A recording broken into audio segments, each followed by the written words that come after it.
The video opens with a national teachers' strike, marked by protests and signs criticizing Congress's failures in education, which is being closely watched by the White House. President Underwood and his chief of staff, Linda, discuss the strike and his falling approval ratings. Linda advises supporting the teachers, but Underwood is reluctant, seeking to use the strike as leverage for broader education reform. He gives his staff a week to resolve the situation. Tensions escalate when a brick is thrown into the president's home, smashing a chess piece. The security guard on duty is questioned and ultimately relieved of his post. Later, Underwood and his chief of staff continue to discuss how to handle the teachers and the incident at the president's home. He meets with Captain Cardiff and Claire, and they discuss the security incident.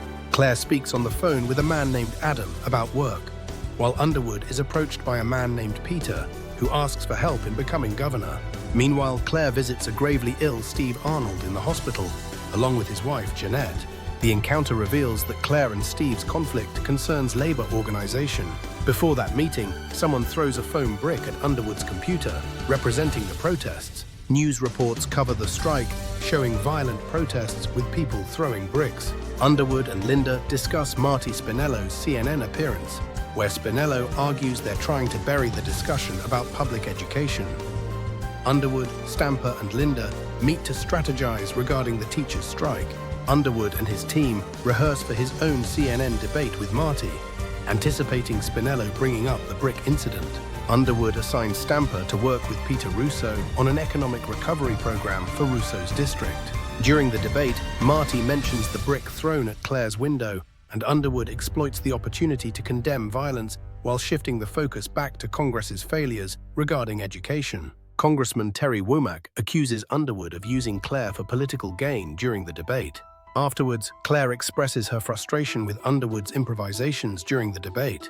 The debate becomes a media spectacle, going viral online. Meanwhile, Claire encounters a homeless man, an old acquaintance, and offers him assistance. Underwood meets with Patty, a union representative, to discuss Peter Russo's campaign in Pennsylvania, promising to revitalize it with DNC funding.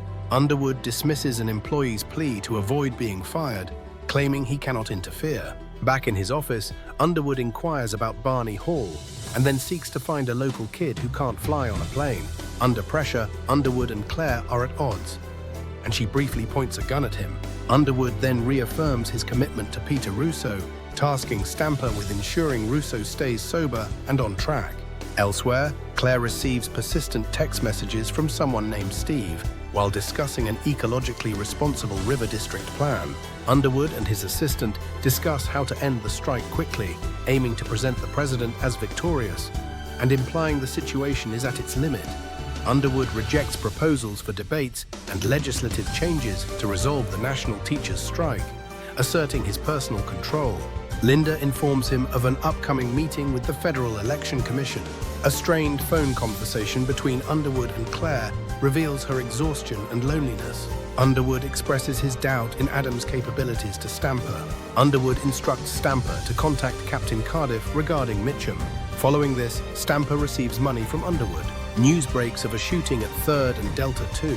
Underwood and Stamper arrive at Capitol Hill, where Underwood briefs the security guard, Edward, on upcoming events. Underwood abruptly dismisses Stamper in the conference room, publicly denouncing his actions and emphasizing their differing social standing.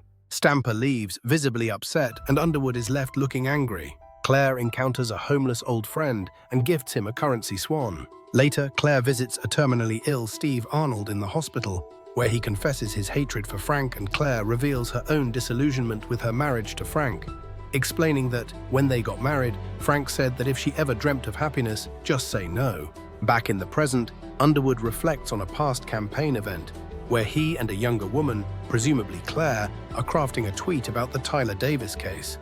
Underwood then watches a news report about an interview with Tyler Davis's mother. A briefing is held at the Capitol.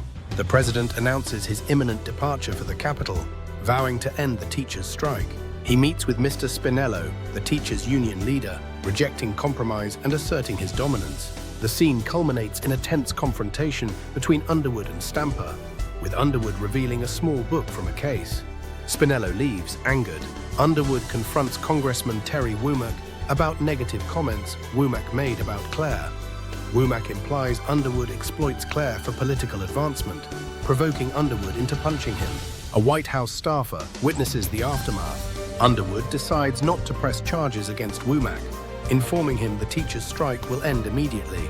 Chief of Staff Linda approaches President Underwood regarding his marriage. Underwood tells Claire he's thick-skinned regarding the incident, though Claire is more concerned with the scar he received during the fight. Later, Claire reminds Underwood to avoid involving her in future coffee meetings, especially given recent shootings. Claire says they will pay for Steve Arnold's funeral expenses. They discuss Steve Arnold's declining health, and while Underwood suggests visiting him, Claire expresses doubt about its usefulness. As the scene concludes, Underwood sits alone, drinking and smoking, still wearing his blood-stained shirt.